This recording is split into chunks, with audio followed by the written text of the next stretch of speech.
welcome. I'm so glad to have you here, Sharon Melnick. Thank you. You are in the house. Thanks for starting us off with the music. That was so fun. We still have a few people hopping on, but if you want to go ahead and let's get started, I just want to do a quick introduction for everyone. Thank y'all for being here on Momentum Leaders webinar. Our guest today is amazing Sharon Melnick, Dr. Sharon Melnick. And in the background, I see her new book. So I'm so excited about that. But what she's sharing with us today is staying in your power and how you can I'm sorry, I'm letting people on. How you can stay focused on really who you are, be your authentic self, and how you can just be comfortable in that power and not shrink back at all. So, Sharon, just jump into it.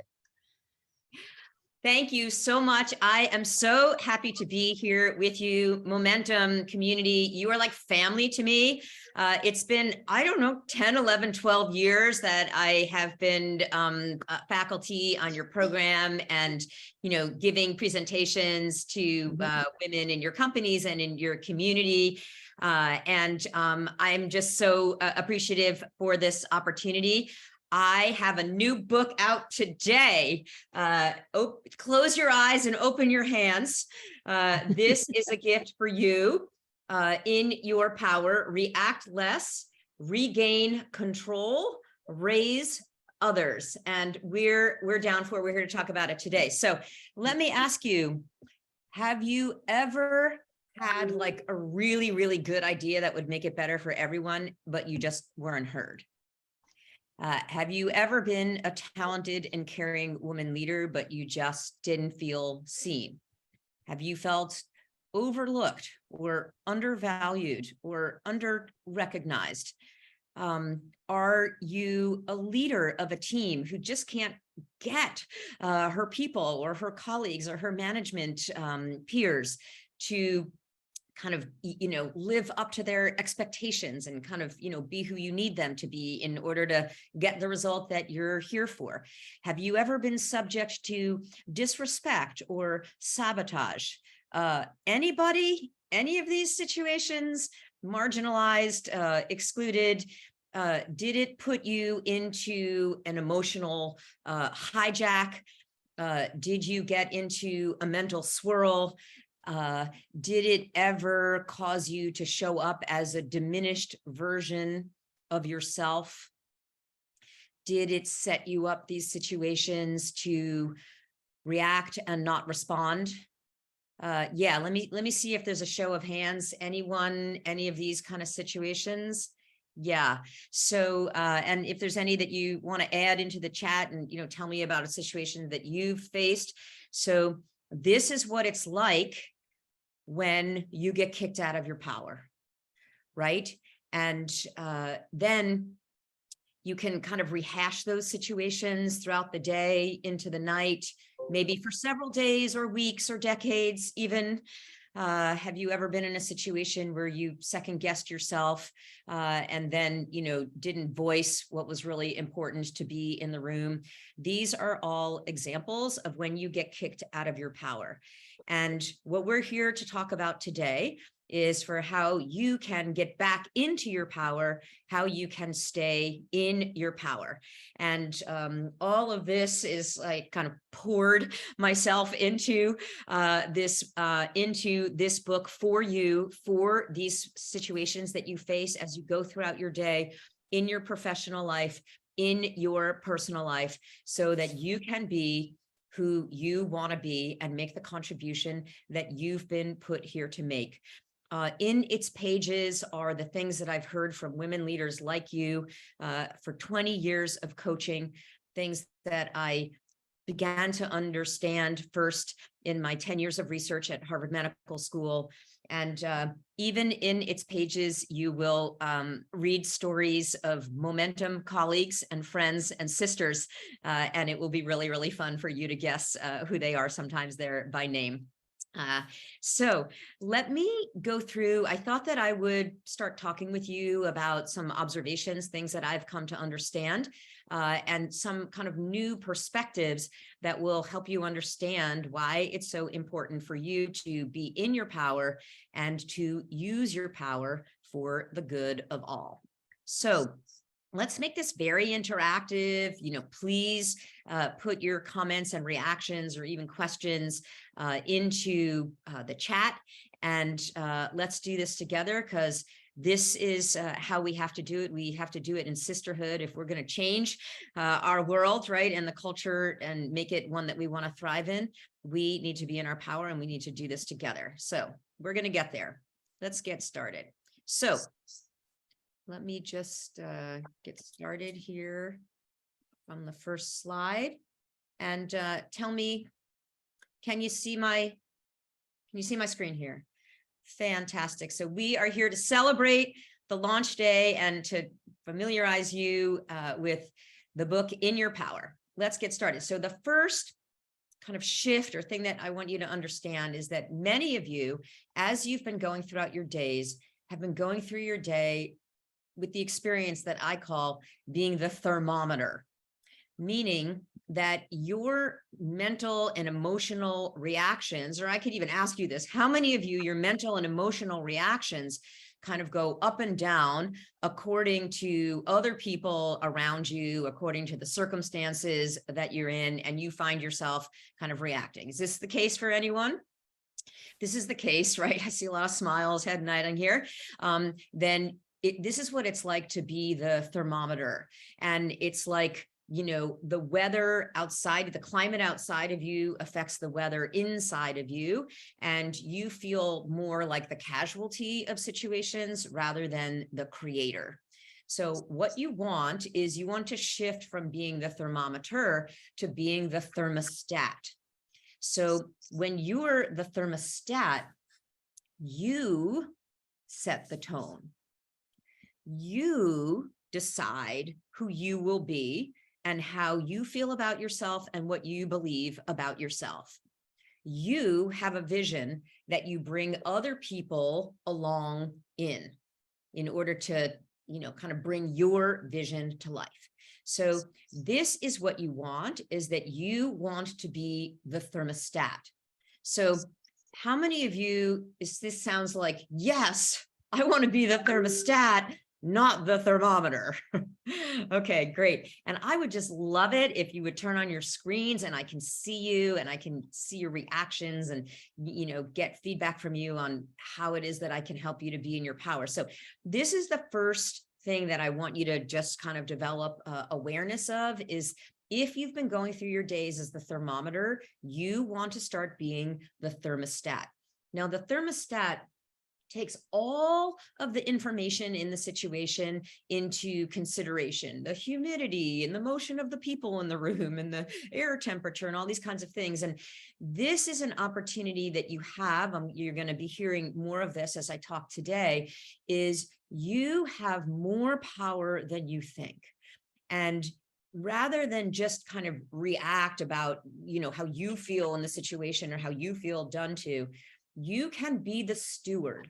You can be the one who kind of takes into consideration all of the elements and then moves everyone along to get the desired outcome. I'll just give you an example of this. So there's a woman I coached who essentially, she just went to her manager. She was about like an executive director in a big government organization. And she went to her manager and she said, like, I can't do this anymore. Like, she was totally overwhelmed. He was contacting her from 7 a.m. to 11 p.m.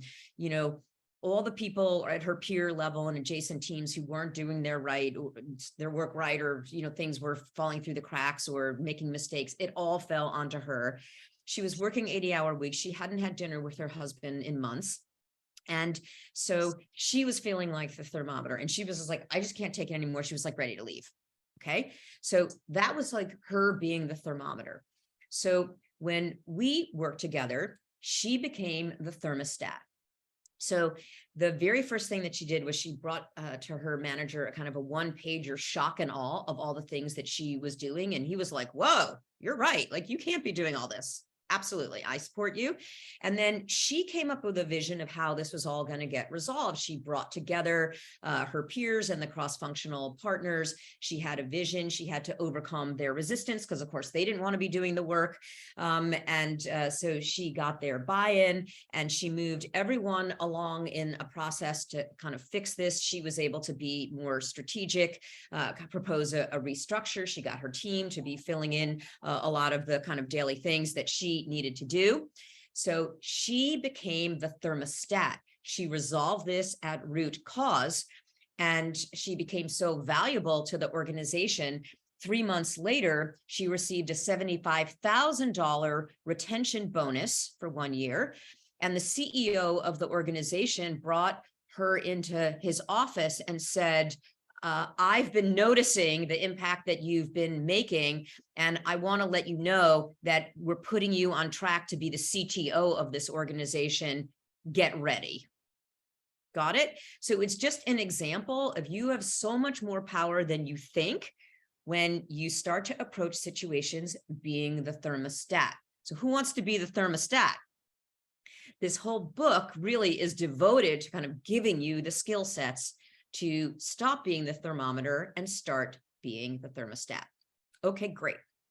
Let's go on to, understand a little bit more about what I mean when I say being in your power. So I'd love to hear from you. Why don't you pop into the chat? Like, what does it mean to you to be in your power? Like, if you could wave a magic wand and you could get, from this book, kind of anything that you wanted in your life in particular, what does it mean to you to be in your power? Like, I want to hear this from you. And I'm going to, get started just helping you to understand a little bit about this, that actually the word power comes from the Latin root. And the Latin root is posse, which means to be able, to be able. So this is really important because it's about you being able. And so I want to get a better sense of what do you want to be able to do, kind of in the world for your life, for the people that are important to you. And the way that I think about it, being in your power has 3 aspects to it. You have a sense of agency, like you have a sense that there's things that you could control. You have options. You have a sense of sovereignty. You're like, you own you. Like, you decide how you believe about yourself. You decide your yes, and you decide your no, and you act based on that. You also have efficacy, so that when you say things, it lands, and you see like people's eyes light up that they want to follow your ideas. You have efficacy so that when, just like Keisha that I was just telling you about, when she became the thermostat and the steward of the situation, she got results. Like, people followed her. She wasn't just sort of saying, you know what I mean, this needs to be different, but nobody was following her. This is what it means at a high level to be in your power. And the idea of becoming the thermostat is that your impact is determined not by reacting to others' limited behavior or to people who are limited, but rather by raising yourself and others to be limitless. This is what it means to be in your power. And how many of you want this? How many want to be the one who kind of raises other people? That's what we're here for. And that's what this whole book is about. Okay, so that's the first kind of way I want you to be thinking about, like, why it's so important for you to be in your power. The second thing that I want to tie it to is the issue of burnout. Like, okay, like we're all kind of burned out, you know what I mean, these days, yes. And I just want to give you a new way of thinking about this, because we used to think about burnout in terms of like too much to do. Like, it was just, it overtaxed our circuits, and it just, we just didn't have any more room. Now, look, this is still part of the case, but For many of you, if you are experiencing burnout, or people you know and work with are experiencing burnout, it's less about these days, like kind of too much to do, and more about too little control, right? So that's why being in your power is so relevant to the issue of burnout, because the thing that is like the fastest route to burning out is when you have this emotional churn inside, where it's like you've said something and you just don't feel heard, or you're trying to make it different, or you feel disrespected, or you just don't feel seen, and then you're grinding your gears on this, right? And this is really the thing. So that's why the issue of feeling powerless is very related to being in your power.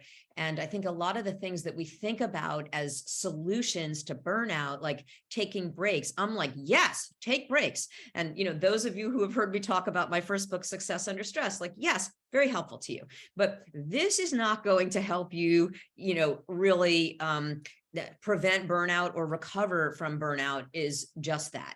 That we're beyond just the like taking breaks and having too much to do. And again, like massages, manicures, martinis with your girlfriends. Yes, have at it.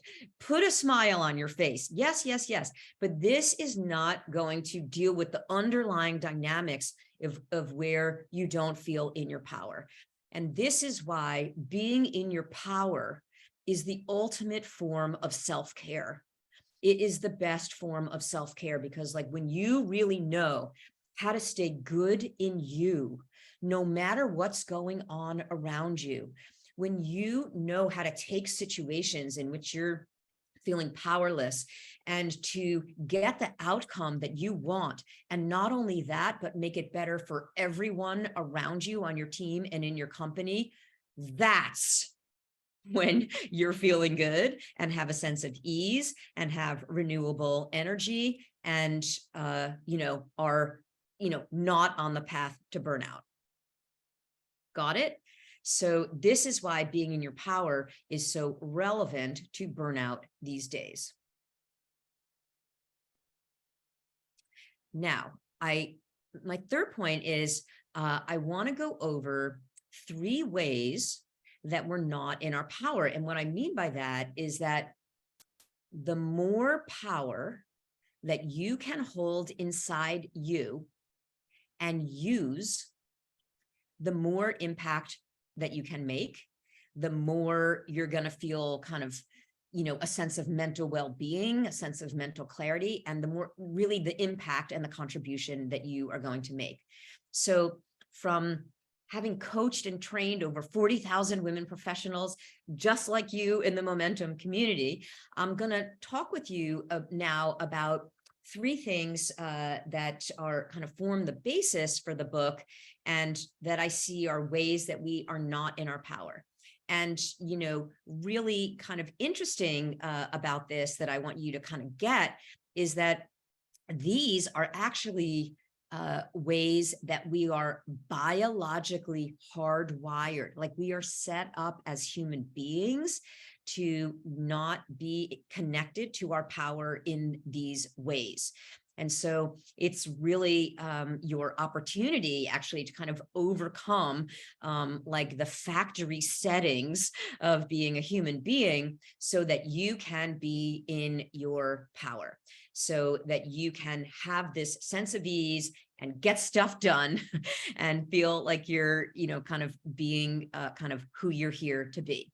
So I want to kind of go over these a little bit quickly, and I'd love for you to be thinking about like, where is that relevant in my life?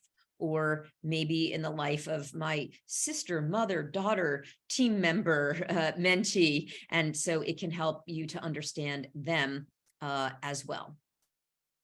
So let's go back and let's go through these 3 ways that we're not in our power. So the first way is that we leak our power. We leak our power. Now, when do we leak our power? We leak our power when we focus on aspects of the situation that you can't control. So think of a situation that's pulling you out of your power right now. Think of a situation.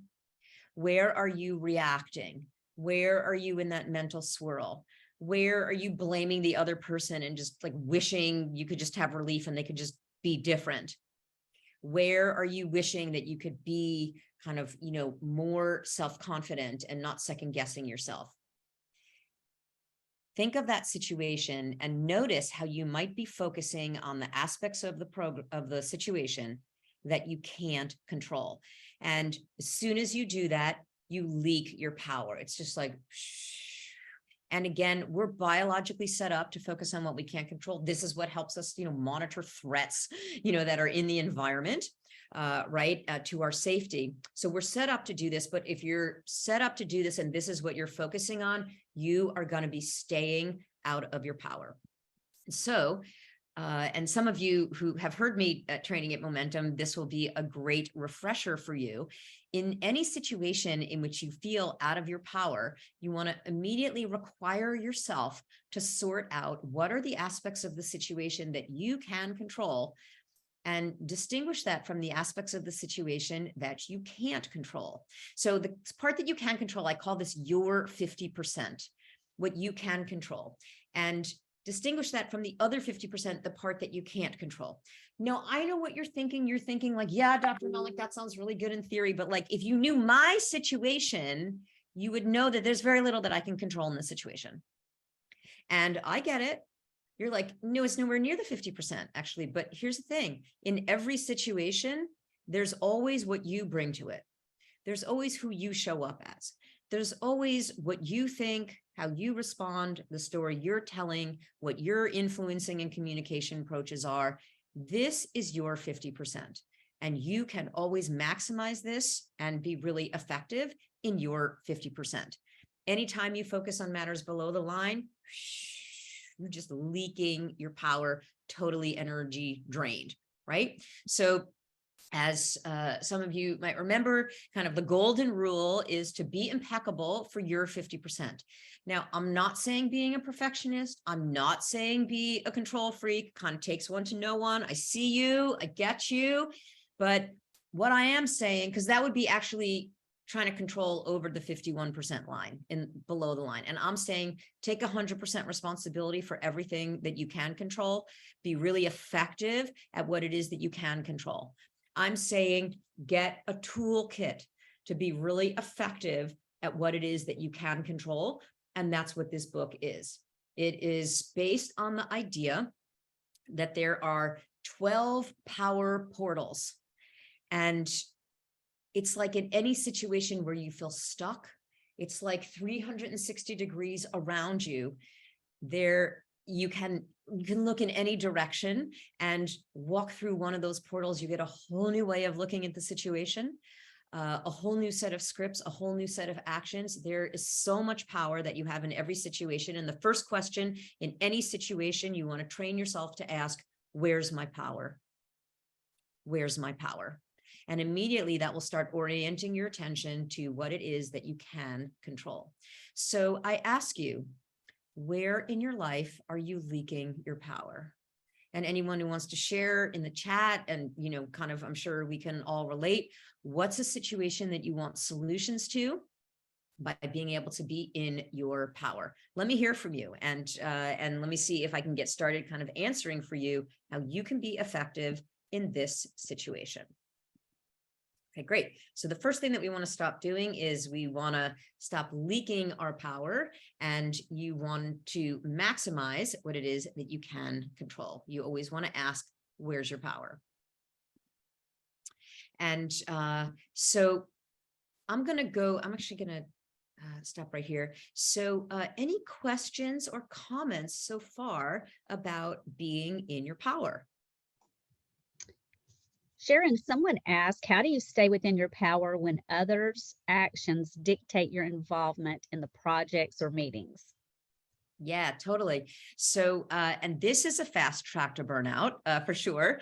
And actually, there's so much more power that you have in this situation. So you're experiencing this situation as the thermometer. and you want to be the thermostat in this situation. So I mean, again, just like Keisha did, where she looked at kind of the context and the underlying problem. So you need to be effective at influencing the people whose stuff is kind of coming onto your plate. And you need to kind of set effective boundaries. And a lot of times the solution for these kind of situations, I mean, it could be when you go to that person directly and help them understand the impact of their actions on you and how it's going to interfere with getting what they want by giving you the things, you know, in the way that is kind of out of your control. So that's one thing, is really like put it in terms of what's in it for them. But a lot of these solutions in particular for these situations are better managed at the team level or at an organizational level, and not just you, like Keisha was doing. She was like, I can't do this anymore. You have to stop doing this. But she had no leverage. She had to really do it more at the organizational context. And that's when she really got results. So I think rather than just continue to feel done to, I would go to the kind of whoever is causing this, put whatever your request is in terms of what's in it for them, be more effective at your persuasion. That's one of the power portals, is how to turn a no into a yes.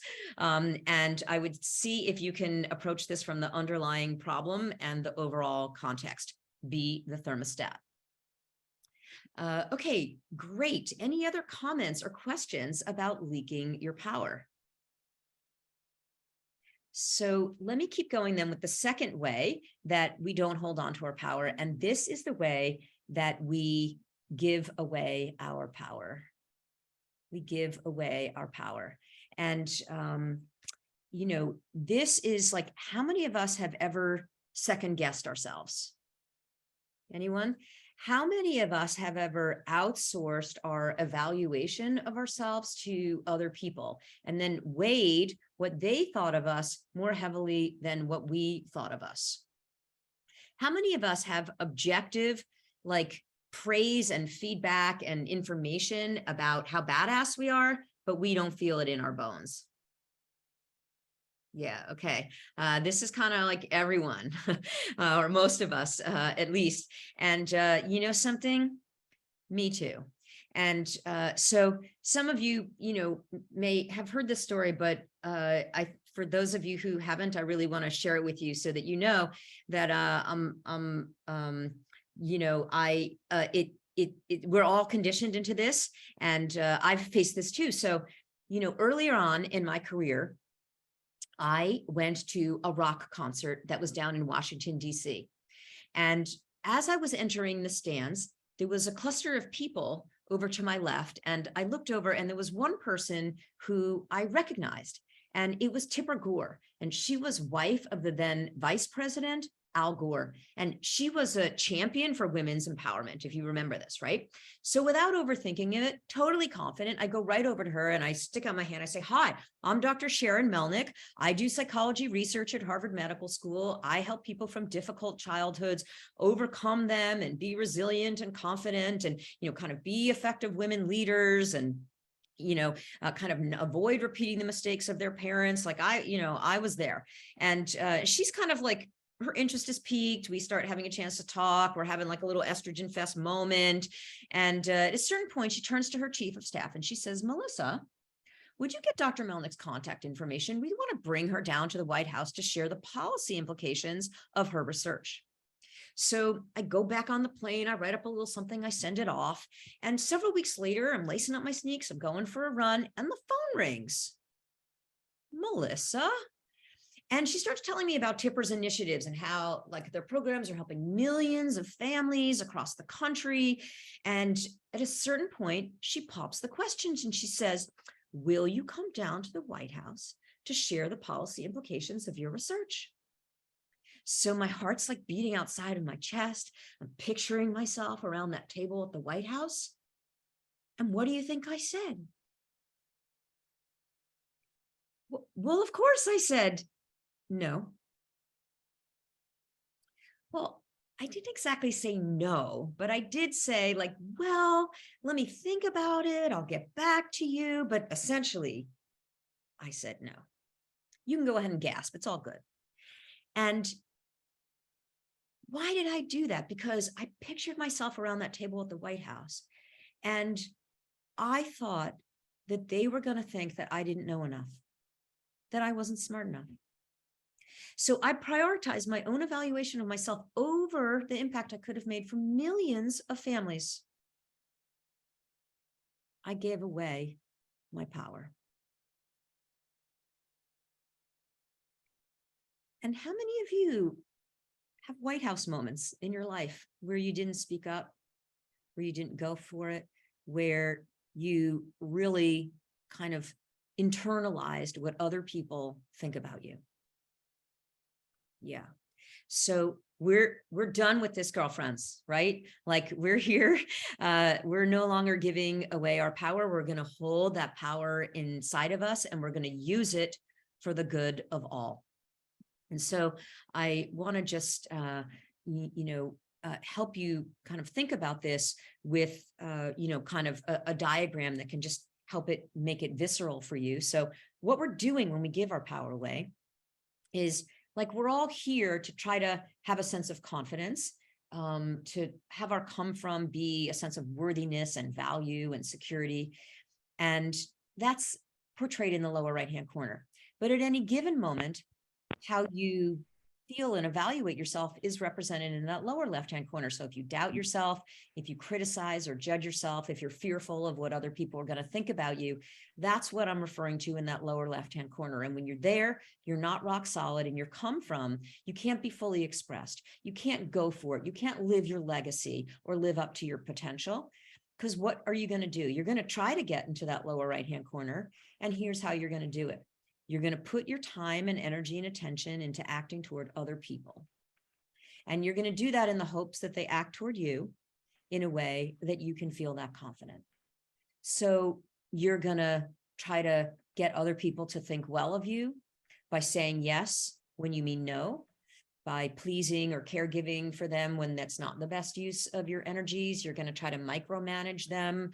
You're going to seek their reassurance even when you're qualified to make a decision. And you're going to do that in the hopes that they will validate or reassure you, or, hire you or promote you when you didn't have to do that in order to be seen in that way. Or instead of seeking approval from them, you might try to prevent their disapproval, which is what I did, why I declined the White House. So you might be in a meeting and have something valuable to say, but you might not speak up. Or you might keep yourself in your comfort zone and not go for it. You might not call someone thinking, oh, they don't want to hear from me. Anyone? Or, and all in the effort to prevent other people from criticizing or rejecting you. Or you might focus on being perfect and not wanting to disappoint other people's expectations. Look, this is all good. I want you to be a good citizen, a good team player, but you want to be intentional about where your energy is going to. And that is your opportunity. What I want you to see is that these approaches are indirect. Where is your time and energy, attention going to? Where are you giving away your power? You are putting your time and energy and attention into monitoring other people's perceptions of you. Can you see that? That's where your time, how many of you are like just putting out so much effort, but you don't feel filled up? That's because you're indirect. This is where your time and energy and attention is going to. And even when they compliment you, you shrug it off and you don't take it in. So all your energy not even going into who you want to be, all your energy going into monitoring others' perceptions of you. And do you even arrive at having that rock solid feeling that you are good enough? If the answer is no, then the solution for you is to go direct. Go direct. And this is what it looks like. This is the foundation of being in your power, where you source your confidence from within. You source it from your source. You source your confidence from the rewards of your contribution. So the analogy to your personal life, it's like indirect is like you're trying to get love. Go direct is be love. Indirect, you're trying to get love. Go direct is feel lovable, because that you can control. And so this is your opportunity to go direct. It's the foundation of being in your power, to stop giving your power away, but to be sovereign in yourself. You own you and your energies. This is an energy efficiency model. In indirect, all your energy is being drained. In go direct, you develop renewable energy source. It's like you show up who you want to be, and then you get even bigger and better results. And then that's even more energizing for you, that you create that impact. This is how you avoid burnout. Go direct, stop giving away your power. And yes, actually, by going direct in my life, by practicing what I preach, I did have a chance to go back and present at the White House. It was about 15 years later. And this is what happens when you go direct. You become a magnet for opportunities. People ask you to do things that you are kind of struggling to make happen. You were trying to get yourself seen by a boss, and you were being overlooked. And then the way that you show up, they're just like, I have you in mind for these huge visible opportunities, and we need to create your promotion like today. This is what it's like to be in your power. You stop chasing after and you start getting chased. And you have all the energy, keeping it in your body. Okay, good. So any questions or comments about being in your power and going direct? Okay, good. Now I want to make my third point about what we naturally are set up to do that keeps us from being in our power. And so there is an exercise in the book. There's a whole chapter devoted to kind of really, the best thing that you could do to go direct is to really decide who you want to be and to know how to show up as her, no matter what's going on around you. And that's actually the first power portal really helps you to know that with precision, so that you can start showing up in that way, and people just kind of notice immediately. So you'll be able to go through that exercise. And is there anyone on here actually who has established their horizon point and wants to talk about it? Because I see that there's some of you who have been really clear about your horizon point and have gotten results because of it. Anyone want to share?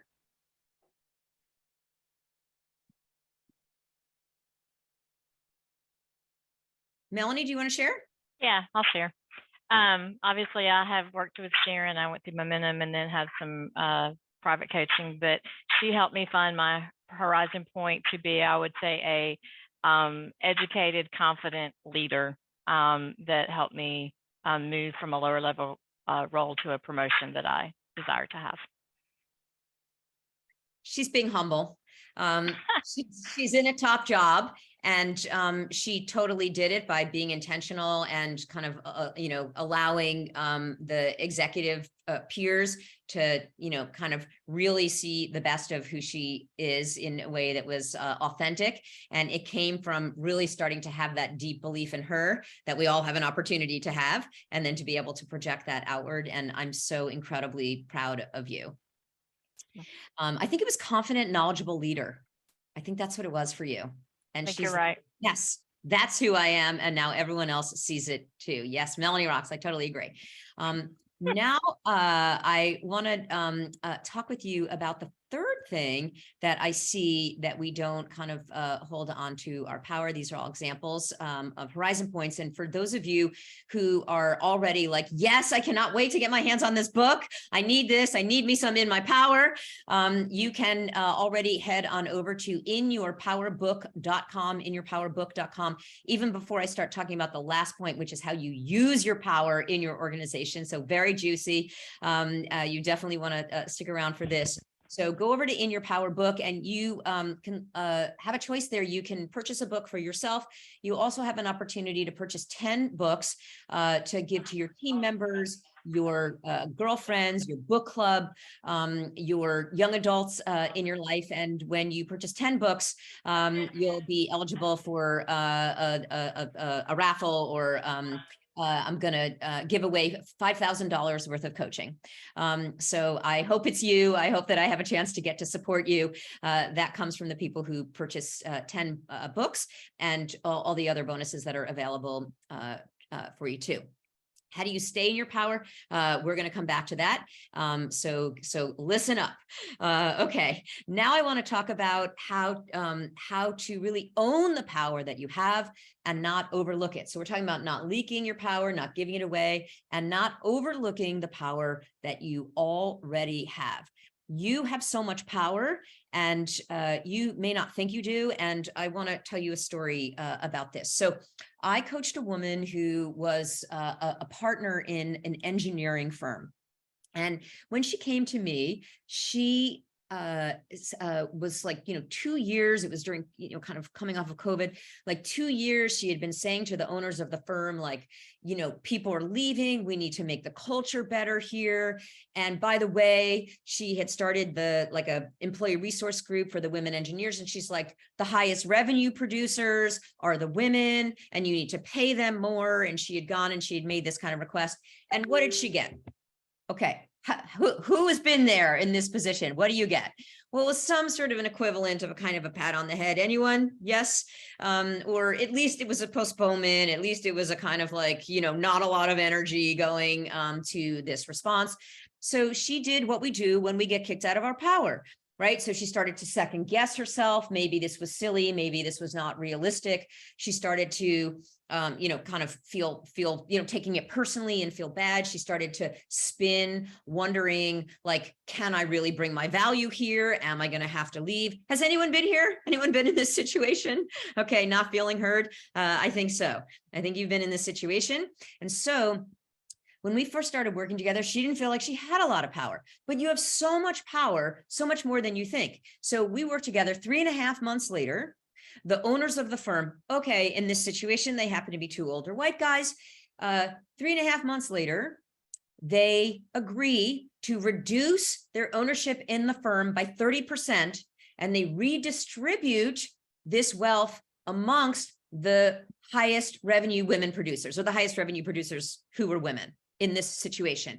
And they're so taken with her and her ability to influence and to inspire and to create culture that they name her the new CEO of the firm. And she is a mother of young children, so she invites the CMO of the organization to be a co-CEO, the 2 of them, and that is the situation now, the only one in the field. She had more power than she ever even realized, and so do you. She had relational power. We did a whole kind of strategic influencing campaign so that she could get the board members to really, understand and advocate for her position. She knew what the owners of the firm really wanted and how what she was suggesting was going to help them get what they wanted. You have so much more power than you think. And I want you to go beyond your job description. And I want you to really be considering, where's my power? What power do I have to be the steward in this situation and to move everyone toward a world that I want to live in? Got it? You have so much more power than you think. And so this is actually the kind of framework for the book. It's based on the 12 power portals. And the first 6 portals, they show you how to stay in your power, to be in your power and stay in your power. And then the next 6 portals show you how to use your power to create change, to get the outcome that you want for your career, to leave a legacy. And that is really the opportunity that you have from this book, In Your Power. And you have so much power. You have so much power in every situation. Like even when you are being overlooked for promotion, you can be aware of the bias that is taking place in that situation, and you can overcome that bias. If you are facing the prove it again bias, where women are evaluated based on their past accomplishments and men are evaluated based on their future potential, even if this is the case, you have more power than you think. When you know that, when you are aware of that, then you're not going to over focus in your performance reviews or in your job interviews on what you've done in the past, because that's feeding the bias. Instead, you're going to bridge from what you've done or are doing now, and you're going to talk about what you will do. and you're going to create a mental movie in their mind of the contribution that you will make. And you're going to start orienting, you're going to take them out of their box that they've put you in. You're doing a great job, keep going. And you're going to help them to start seeing you at that next level. It's just one example of 300 pages of examples of things that you could do in situations, even when you feel like there is nothing that you can do. And that is the opportunity of this book, is for you to be in your power and for you to use your power for the good of all, for you. And like she did in this situation, for all the other women and everyone actually in the whole culture behind her. And when you are in your power, you raise everyone around you. And I really want you to kind of get that, actually, because this is like what you're here for, right? And a woman in her power raises everyone around her, and your power is a creative force for good. And I'm here to redefine this term. We think of power as like this negative thing. It's like forceful and selfish and manipulative and narcissistic and all these things. We're here to turn that around, right? And we're here to make power as a creative force for good. We've got to get busy and to create change. So it's a world that we and our children and our mentees want to live in. And you can create a legacy and to be a role model. And it has to start by you being in your power, because there's being in power and there's being in your power. And when a leader is in power, but not in their power, that's when you get, kind of all the power as force. And that's when you get people abusing their power. One thing you'll know, in the last portal, I described research that shows how to use your power for good in the workplace. And there was a 15-year study by a colleague of mine in the Marshall Goldsmith Top 100 Coaches community. And his research looked at people who get kind of rise into executive jobs. And he looked at how they use their power and abuse their power. And he found that the number one abuse of power is the two forms. Like, it just not using it, not using your power. So let this inspire you, that you are in a position, no matter where you are in your position, you have power and you want to start to use it for the good of all. Because when a woman, say it along with me now, I want you to all say it along with me now. Ready? Let's unmute, and I want to hear it from you. Let's say it. When a woman is in her power, Woman is in her power. she raises everyone around her. She raises everyone around her. That is you. That is you. And you're here to kind of live up to that. And that's why, kind of this book is exactly the solution of this. This book is the toolkit. This book, I am starting to get in the early reviews of it, and people were saying it's filled with solutions. Like, you actually give us solutions for things that we can do in every situation we face. I got a review in this morning that said there's stardust on every page. I got in a review in this morning that says I've already bought it for my team members and all of my daughters. It's for men and women, but especially for women, given the way that we can feel kicked out of our power in our lives. So one final point that I want to make before you head over to purchase your 1 copy for yourself or your 10 copies for people in your life to be in the raffle to win a $5,000 coaching with me is we have to do this in sisterhood. We have to do this in sisterhood. And I think, being out of our power, we had a sense of scarcity. We had a sense of like, we judge other women and, we think that they're being too big for their britches if they're, kind of owning their power, or if they're, successful. And like, that's very old school. And actually that is kind of internalizing some of these kind of business as usual or patriarchal views. And so we're not going to internalize those. We are going to allow ourselves to know our worth. And not only that, but we're going to reflect back to other women their worth.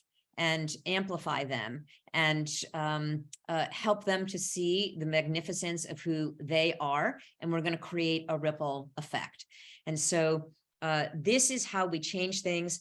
When you are in your power, you shift the power dynamic. So if you're in a situation where you're not feeling seen or heard, the very first thing, if you've been trying to change that situation out of your power, it is not going to change. Has anyone felt stuck in a situation like you just had to leave or you just couldn't make it happen? Yeah, I see nodding heads there.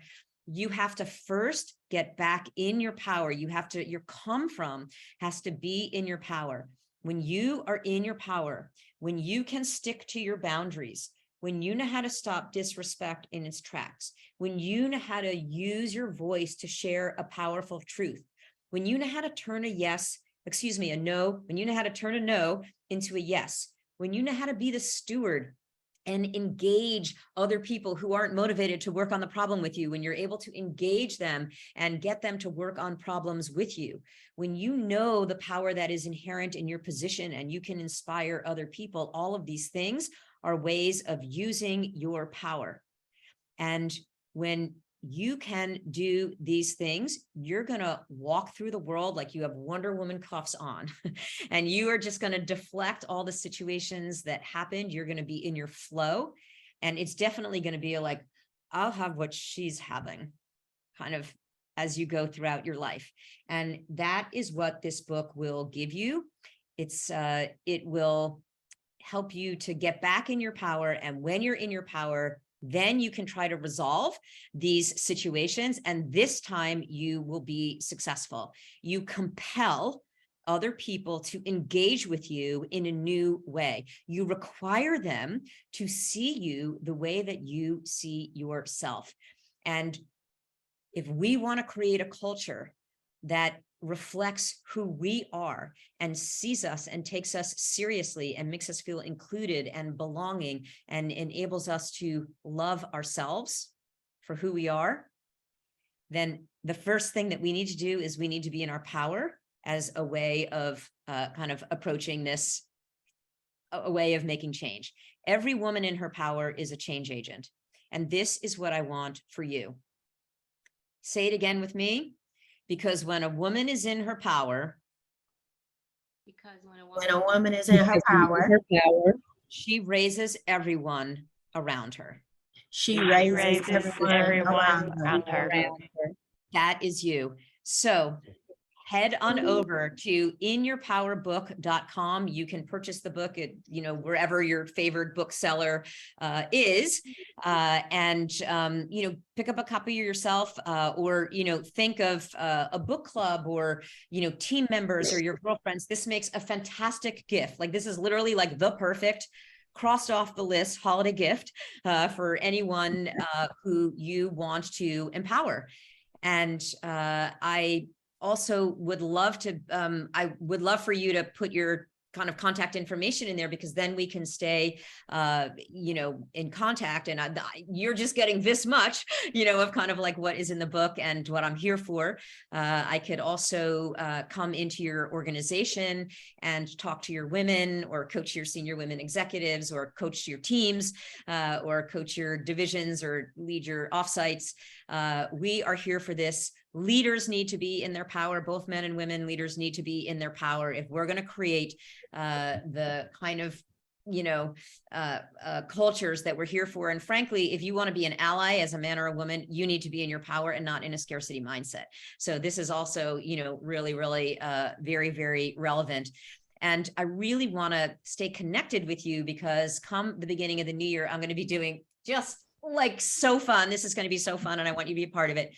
You know that book, The 48 Laws of Power by Robert Greene? This is one of the best-selling books of all time. And it talks about power. Yes. Manipulative, nefarious thing, like withhold information and stuff. It's like stuff like this. No, we're going to get together once a week on a Facebook Live with lots and lots of women. And we're going to take one law a week. And for 48 weeks, we're going to rewrite the laws of power. And then we're going to publish it. Who's with me? Is this awesome? So you got to give me your contact information. Otherwise, I'll have no way of staying in touch with you. And so I'm so excited. I'm so excited for you. I'm so excited for you to be in your power. You provide your contact information. Well, first of all, if Momentum would be willing to share the contact, then that's one way of doing it. If people can agree, and if you want to opt out, then just tell them that. But the other way is go to the inyourpowerbook.com site, purchase the book or 10 books, and then come back to the site and give me your contact information with your order number, and that makes you eligible for all of the bonuses. And for one person who purchases 10 books to receive 5,000 of coaching from me. I am looking forward to reading the book. Thank you so much, Sharon. And so, yes, we will be passing everyone who has registered, their contact information will be given to Sharon, and can't wait to see how many of y'all will also buy the books. I have 3 daughters. And all of you are buying the book. Well, no. This is not like a wait and see. This is like, you're all buying the book. Like, you need this, and everyone around you needs you to be in your power, and you need the people around you to be in their power. Yeah. This will be in my daughter's stocking stuffers. I will definitely, every year I always buy them a book that has to do with encouraging them as a woman. And this will be their book. So the Facebook page, once we have given you our contact information, we'll know about that. Is that correct, Sharon? Yes. So I'll be following up with you. I mean, there's so many initiatives and, so many, kind of teachings that I want to share with you. So we just have to stay connected in order to do so. Thank you. Oh, wow. I know everybody on here has loved this today. Thank you so much. And I can't wait to hear you in person. We are so blessed to get to have you here so direct with us, and looking forward to that. So thank you again, Sharon. And thank you for everyone hopping on here on the Momentum webinar. Thank you. Thank you. Thank you. And there's one final thing I'll say, actually. So Michelle Obama's book is coming out today as well. And so if there's anyone who was going to buy her book, like, yes, you were going to buy her book, here's what would be my request. Go on to Amazon, put her book in your cart, put my book in your cart, and then purchase the two together, because that's going to train Amazon to say, people who bought Michelle Obama's book, we recommend you this book. Oh, okay. If you were already going to buy that, then buy them together, and let's train Amazon. Let's make this world a world that even more a world we want to live in. Thank you so much. Thank you so much. All right. Thank you. Y'all have a great day, and happy Thanksgiving to everyone.